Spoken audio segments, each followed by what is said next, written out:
found you by looking at your article, and I just want to mention that because it was excellent. Well, thank you. Yeah, it's called A Time for Change, Understanding, sorry, my scroller stopped. Understanding Teachers' Social Emotional Learning Supports for Right. Anti-Racism and Student Wellbeing During COVID and Beyond. Right.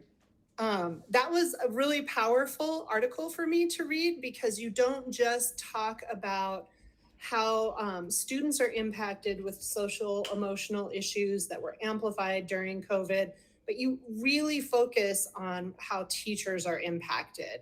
Correct. And so I would like to talk to you a little bit more about, you start the article by saying that our teachers during COVID became de facto first responders. And I love that concept. I think it's very well placed.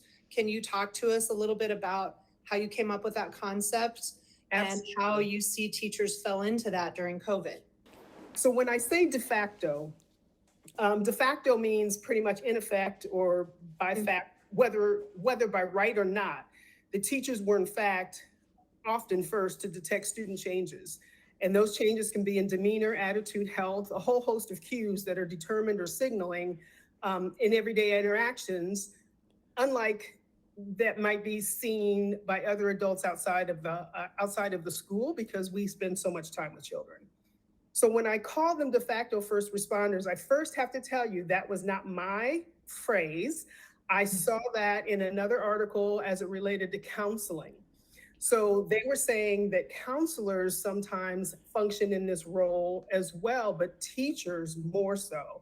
And I thought about that in thinking about where we were in this space. And I thought that's correct, because we were hearing about first responders on TV in COVID, and store clerks and actual first responders as we've traditionally known them. And I thought, you know what, though, with respect to our children, teachers are their first responders. And when I say that they detect these changes, minor changes in demeanor, attitude, health, all of those little interactional cues, those come from teachers. We send referrals out for counselors. We send referrals out for social work. We send referrals out to get additional support for students who may be showing, even the slightest change in behaviors and or health concerns. So teachers, because they interact with students literally 8 hours a day, every day, are the only other adult in many ways who interact with children outside of the home. Yeah. So they are, in fact, our first responders. Your comment about debriefing, though, too. Like, I feel like we've all done that so much, and it's been chronic over the last 2 years. Yeah, and Shannon, to your point, I will say one of the silver linings in COVID is that teachers did find a way to connect on the internet and connect with each other across the country and ask each other what's working, and supporting one another, not only with their pedagogy and their learning styles and new information, but in their emotional support of one another.